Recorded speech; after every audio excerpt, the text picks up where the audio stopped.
महाराज श्री प्रणाम। महादेव, हर हर महादेव। जय माँ बगला मुखी। महाराज श्री कल महाशिवरात्रि का पावन पर्व है। शिव की महिमा अपरंपार है और हिंदू सनातन धर्म में शिव को परमपिता परमेश्वर, निराकार, साकार अनेक रूपों में पूजा गया है। कल उन्हीं का महापर्व है। ऐसे भगवान बाबा भोलेनाथ के विषय में और सनातनियों के इस महापर्व के विषय में जी आप प्रकाश डालिए। किस तरह से हम शिव की आराधना कर सकें, किस तरह से हम भगवान शिव हम पर प्रसन्न हो और वास्तव में शिव, शंकर, भोलेनाथ क्या है।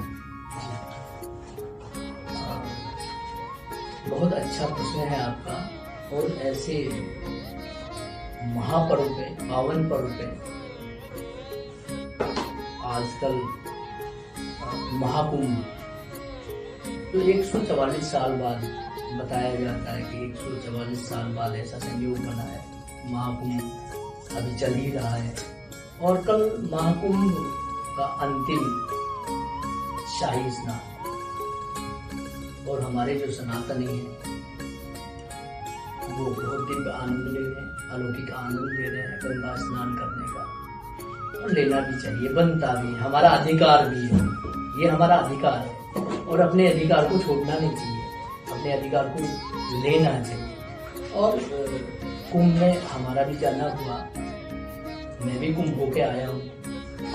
और कुंभ की जो भव्यता है, कुंभ की जो दिव्यता है, कुंभ की जो अलौकिकता है, कुंभ खजाना और ऐसा खजाना है जो पारलौकिक हमें लेकर के जाता है। कुछ लोग मानते हैं गंगा में पाप धुलने के लिए जाते हैं। ये अपनी अपनी विचारधारा और अपनी अपनी सोच है व्यक्ति की। जो इस अनूठे संगम में स्नान करता है, इस कालखंड में, इस समय स्नान करता है, क्योंकि ये सनातन का अमृत महोत्सव। और वैसे तो राजनीतिक विषयों का हमारा कोई विषय नहीं है, परंतु एक जो उत्तर प्रदेश के यशस्वी मुख्यमंत्री योगी आदित्यनाथ जी संत होने के नाते, मुख्यमंत्री होने के नाते नहीं, संत होने के नाते उन्होंने जो जितना कर्मनिष्ठ होकर के,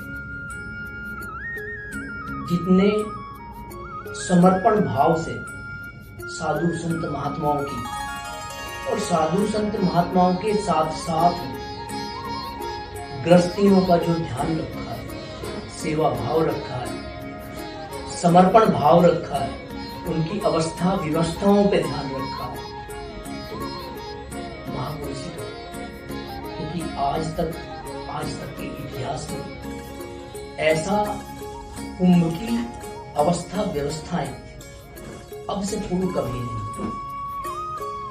और हमारे जो साधु संत सन्यासी नागा, उनका जो साथ है, सहयोग है, सपोर्ट है, वो भी बड़ा दिव्य है। हमारी सनातन पद्धति में इससे बेहतर कुछ नहीं हो सकता।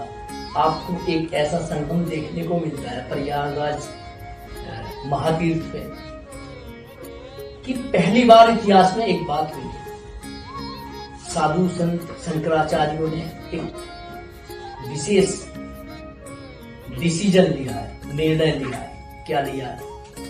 शाही स्नान में गृहस्थियों को आगे कर दिया कि भाई पहले आप लोग करो।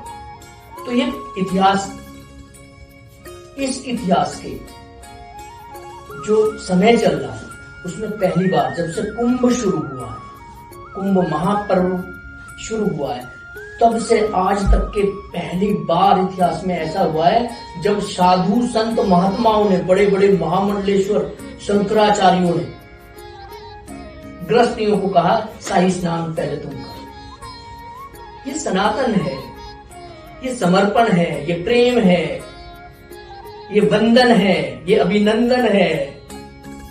तो ऐसा सनातन में ही हो सकता है और कहीं नहीं हो सकता, कहीं देखने को नहीं मिलता। और वो भी योगी जी के शासनकाल में। योगी जी ने जो जाकर के किया संगम की व्यवस्थाओं पे, वो मुख्यमंत्री के स्तर पे नहीं गए, और मुख्यमंत्री के स्तर पे उन्होंने व्यवस्थाएं भी नहीं की, उन्होंने समर्पण भाव से की और सबको नमन अभिनंदन किया सभी का, एक साधारण जनमानस का भी और एक सन्यासी का भी, सबका मान सम्मान रखा उन्होंने। तो ऐसे मुख्यमंत्री, ऐसे संत हर प्रदेश में मुख्यमंत्री हो। ये भारत सोने की चिड़िया था, है और रहेगा। आक्रांता आए और गए, इससे सनातन पद्धति पे कोई फर्क नहीं पड़ता। कुठाराघात तो किया उन्होंने, पर ज्ञान का खजाना कैसे लूट के ले जाएंगे? वो तो नहीं ले जा सकते ना, इस सनातन पद्धति को तो छीन के नहीं ले जा सकते। कोशिश की, बहुत कोशिश की, क्या हुआ?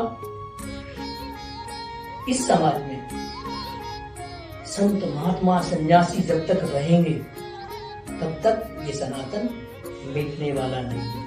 ये एक ऐसी नींव है, ये एक ऐसा कल्प वृक्ष है जो निरंतर रहेगा। इसको मिटाने वाले मिटे हैं, सनातन कभी नहीं मिटा। तो